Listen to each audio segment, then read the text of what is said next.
Halo teman-teman, di video kali ini saya akan sedikit sharing tentang laporan keuangan. Sebelumnya, jika dalam penyampaian saya ada yang salah atau ada yang keliru, silakan diluruskan di kolom komentar. Oke? Apa sih laporan keuangan itu? Mungkin teman-teman yang sekolah di SMA atau SMK jurusan IPS atau akuntansi tidak asing lagi dengan istilah laporan keuangan ini. Nah, kalau teman-teman cari di Google atau searching di internet, pasti banyak sekali di sana pengertian-pengertian tentang laporan keuangan ini, baik itu dari sumber Wikipedia ataupun sumber-sumber lainnya. Nah, menurut pendapat saya, intinya laporan keuangan itu merupakan laporan yang menunjukkan keadaan atau kondisi keuangan suatu perusahaan pada periode tertentu. Jadi intinya yang perlu dipahami, laporan yang menunjukkan keadaan atau kondisi keuangan suatu perusahaan pada periode tertentu. Contoh saya analogikan, misalkan saya mempunyai sebuah perusahaan dan telah berjalan selama 1 tahun. Nah, untuk melihat perkembangan bisnis saya atau kinerja perusahaan saya apakah baik atau mengalami peningkatan, maka diperlukannya laporan keuangan. Jadi gambarannya seperti itu. Jadi kita tidak hanya tahu dengan pengertiannya tapi juga memahami konsepnya. Selain itu, laporan keuangan ini juga tidak hanya berguna untuk pemilik perusahaan atau manajer, tapi juga pihak-pihak yang lain juga dapat menggunakannya, seperti pihak investor, pihak kreditor, pemerintah, bahkan masyarakat umum juga bisa menggunakannya. Nah, untuk jenis-jenis laporan keuangan itu ada 5 menurut standar akuntansi keuangan yang berlaku di Indonesia. Yang pertama, laporan laba rugi, yang kedua laporan perubahan modal, yang ketiga neraca, yang keempat laporan arus kas, dan yang terakhir catatan atas laporan keuangan. Namun yang perlu kita ingat, perusahaan-perusahaan tidak wajib membuat semua laporan tersebut. Jadi di video kali ini saya hanya akan membahas 3 jenis laporan keuangan, yaitu laporan laba rugi, laporan perubahan modal, dan neraca yang penting harus kita kuasai dan pahami. Sebelum kita membahas laporan keuangan, kita harus tahu dulu datanya dari mana. Tidak serta-merta kita langsung membuat laporan keuangan kan. Nah, itu sesuai dengan siklus akuntansi. Saya akan sedikit jelaskan tentang siklusnya. Yaitu siklus akuntansi pertama itu kita perlukan bukti transaksi. Bukti transaksi ini sangat penting. Jadi kita mencatat sebagai seorang akuntan harus mempunyai bukti transaksi. Jadi tidak semerta orang menyuruh kita kalau tidak ada bukti transaksinya, tidak usah dicatat. Jadi yang penting bukti transaksinya diperlukan. Baik itu bukti pembelian, bukti penjualan, atau bond piutang atau bond lain-lainnya. Nah, setelah kita bukti transaksi terkumpul semua, maka tahap kedua adalah jurnal. Jadi semua bukti-bukti itu, bukti-bukti transaksi kita masukkan ke dalam jurnal. Kita jurnal, baik itu jurnal pembelian, penjualan, atau jurnal lain sebagainya.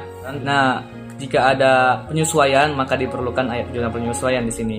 Misalkan di stok barang gudang masih sedikit, sedangkan di pembukuan masih banyak, maka harus disesuaikan. Nah, setelah semua jurnal selesai, kita masuk ke tahap selanjutnya, yaitu ke tahap posting ke buku besar.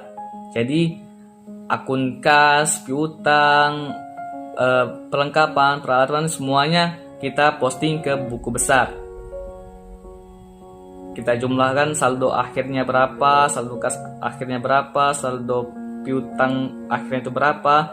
Kemudian kita setelah memposting semua, selesai semua posting buku besar, baru ke tahap selanjutnya yaitu tahap neraca saldo. Jadi neraca saldo ini kita mengambil saldo akhir dari posting buku besar tadi. Dari buku besar, saldo akhirnya kita ambil, kita taruh ke dalam neraca saldo. Saldo akhir kas, saldo akhir dari piutang, saldo akhir dari kelengkapan semuanya. Nah, untuk di neraca saldo ini harus balance, harus seimbang. Jadi kalau tidak seimbang hasilnya di debit dan di kredit, tidak seimbang, maka sampai kiamat pun tidak akan bisa. Jadi harus seimbang, balance. Di kredit dan di debit harus seimbang, oke? Kemudian tahap berikutnya barulah kita masuk kepada laporan keuangan. Nah, yang pertama, balik lagi saya akan membahas laporan keuangan. Yang pertama, laporan laba rugi. Jadi laporan laba rugi itu merupakan laporan keuangan yang berfungsi untuk melihat apakah perusahaan tersebut mengalami keuntungan atau kerugian. Singkatnya seperti itu.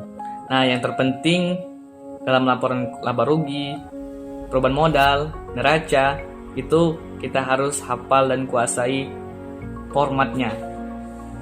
Jadi kalau format telah kita kuasai, maka kita mudah dalam menyusunnya. Jadi format laporan laba rugi itu pendapatan dikurangi beban-beban. Itu kalau di perusahaan jasa. Kalau di perusahaan dagang, itu ada namanya HPP, harga pokok penjualan, ada penjualan, ada return penjualan, dan lain-lain sebagainya. Jadi kita sekarang ini fokus pada perusahaan jasa dulu. Fokus utamanya pada perusahaan jasa dulu. Nah, nanti di akhir video saya akan memberikan contoh soal dan cara menyelesaikannya. Oke, jadi itu formatnya yang perlu kita pahami. Itu pada perusahaan jasa, pendapatan dikurangi beban-beban. Nah, untuk yang kedua, laporan perubahan modal. Jadi format perubahan modal itu modal awal dikurangi FRIF ditambah laba bersih, dapatlah hasilnya modal akhir. Jadi seperti itu. Kemudian yang ketiga itu ada neraca. Nah, neraca formatnya aktiva sama dengan pasiva atau harta sama dengan hutang ditambah modal. Itu formatnya. Nah, di sebelah aktiva itu ada aktiva lancar, ada aktiva tetap. Kalau aktiva lancar itu artinya harta yang mudah dicairkan, seperti kas, piutang, perlengkapan dan dicairkan. Nah, kalau aktiva tetap itu bersifat hartanya tetap, walaupun dicairkan pasti lama, seperti mesin, rumah, gedung, peralatan, dan lain sebagainya. Itu kalau di aktiva. Kalau di sebelah pasiva itu ada hutang jangka pendek, hutang jangka panjang. Kalau hutang jangka pendek itu di bawah 1 tahun, kalau hutang jangka panjang di atas 1 tahun. Nah, di sini modal yang ambil dari laporan perubahan modal tersebut. Oke, berikut contoh soal dan cara menyelesaikannya. Oke, baik, kita akan menyusun laporan keuangan. Di sini kita anggaplah telah menyelesaikan semua proses siklus akuntansi, baik itu dari jurnal sampai ke posting buku besar sampai ke neraca saldo. Dan di sini kita telah dapat neraca saldonya. Di sini kita perusahaan jasa ya, perusahaan jasa. Oke. Yang perlu diingat, pastikan di debit dan di kreditnya ini balance. Itu harus diingat. Oke, kita akan menyusun laporan keuangan. Yang pertama, laporan laba rugi. Kalau kita sudah hafal formatnya, pasti mudah menyusunnya ya. Jadi pendapatan dikurang beban-beban. Kita tinggal masukkan dari neraca saldonya. Pendapatannya itu berapa, dari neraca saldonya itu nih pendapatannya. Kita masukkan ke laporan laba rugi. Masukkan, terus beban-bebannya juga dari neraca saldo, beban-beban ini sekarang kita masukkan ke laporan laba rugi. Kemudian kita kurangkan pendapatan dikurang beban-beban, hasilnya dapatlah laba bersih. Jadi simpel, jadi sederhana ya. Kemudian setelah kita mendapatkan laba bersih, kita bisa menyusun laporan perubahan modal. Laporan perubahan modal, formatnya modal awal dikurang FRIF ditambah laba bersih. Kita ambil juga dari neraca saldo. Modal awalnya itu ini 10 juta. Kita masukkan 10 juta. Kemudian FRIF juga dari neraca saldo. Nah, 150.000. Dan laba bersih ini diambil dari hasil laporan laba rugi tadi. Modal awal dikurang FRIF ditambah laba bersih, dapatlah hasilnya modal akhir. Setelah itu kita bisa dapat menyusun neraca. Neraca Itu aktiva sama dengan pasiva atau harta sama dengan hutang tambah modal. Jadi kita di sebelah kiri dulu ya. Aktiva di sini. Nah, untuk memudahkan kita mencarinya yang mana aktiva atau harta, itu kita hafalin saja nomor akun. Jadi ada 5 nomor akun. Yang pertama, nomor 1 itu harta, yang kedua itu hutang, yang ketiga itu modal dan drive, yang keempat itu pendapatan, yang kelima itu beban-beban. Seperti ini contohnya. Di sini kan 1 ini di nomor akunnya ini. Kalau dia 1 itu artinya harta semua ini, maksudnya masuk ke dalam aktiva semua.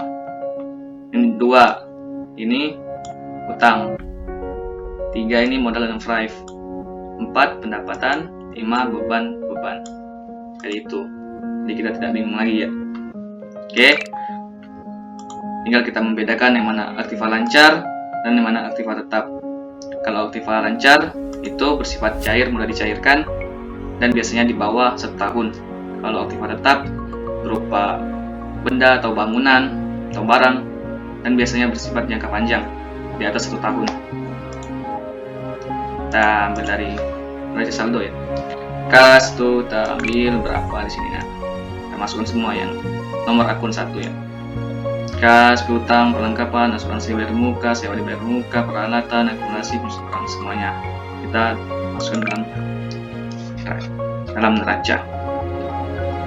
Oke, terus kita jumlahkan semua total aktiva lancar berapa, total aktiva tetap juga berapa, sehingga kita jumlahkan aktiva lancar ditambah aktiva tetap, dapatlah total aktivanya ya. Nah, untuk di sebelah pasiva itu hutang ditambah modal. Hutang kita lihat dari neraca saldo sama seperti tadi. Kita lihat hutang di sini. Nah, kita lihat hutang di sini.